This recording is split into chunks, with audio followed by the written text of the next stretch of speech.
এরে নবীর আশিকের দল, জমিন মুমিনের জন্য জেলখানা, বেঈমানের জন্য বালাখানা। যত কষ্ট মুমিন দুনিয়ায় করবা, মরণের পরে শান্তি শুরু আর শেষ হবে না। যত কষ্ট মুমিনেরা দুনিয়ার থেকে করে নাও, দুনিয়ার কষ্ট কোনো কষ্ট না, সূর্যের গরম কোনো গরম না। 9,30,00,000 মাইল উপরে কিয়ামতের দিন এই সূর্য যখন মাথার উপরে নেমে আসবে, গুনাহগারের মাথার মগজগুলো ভাতের মারের মতো ফুটবে। সূর্যের গরমে এই মাটির জমিনটা তামা হয়ে যাবে, আলাদা কোনো কিয়ামতের মাঠ হবে না। আমগো সিদ্ধিরগঞ্জ সহ গোটা দুনিয়ার জমিনটাই হবে কিয়ামতের মাঠ। এইটাই হবে মাঠ। আসমান থাকবে না, বিল্ডিং থাকবে না, পাহাড় গুলো তুলার মতো উঠতে থাকবে, পুরা জমিনটা সমতল হয়ে যাবে। মানুষ নাই, কিছুই নাই। যারা কবরে আছে আল্লাহ হুঙ্কার দিবে, এবার দাঁড়াও। আল্লাহ পাক ইসরাফিলের সিংহায় ফুৎকার দেওয়া মাত্র রুহু আসবে লাশের মধ্যে। এরপরে সব কবর থেকে জমিনের উপরে দাঁড়াইবে।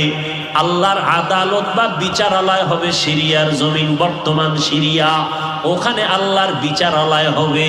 সব জমিনের মানুষগুলো উঠাইয়া আল্লাহ ফেরেশতার মাধ্যমে সেখানে নিয়ে যাবেন। আল্লাহ ওখানে নিয়ে বিচার কার্য শুরু করবেন।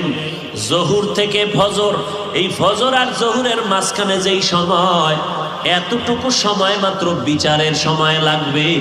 এই সময়ের মধ্যে বিচার কমপ্লিট হয়ে যাবে। আমগো সিদ্ধিরগঞ্জ থানার ভিতরে একটা মামলা 50 বছর কইরা রইল, এটা শেষ হয় না। 50 বছর মাঝে মাঝে হাদিয়া দিলে তাজা হয়, মামলা শেষ হয় না।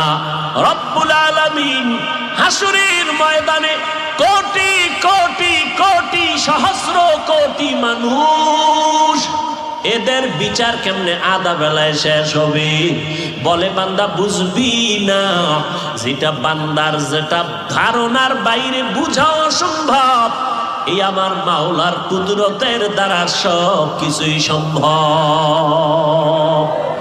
কাদের কুদরত দারি বার কামাল, আন্তা রব্বি আন্তা হাসবি জুল জালাল, তুহি কাদের জলিলুল্লাহ জাহা।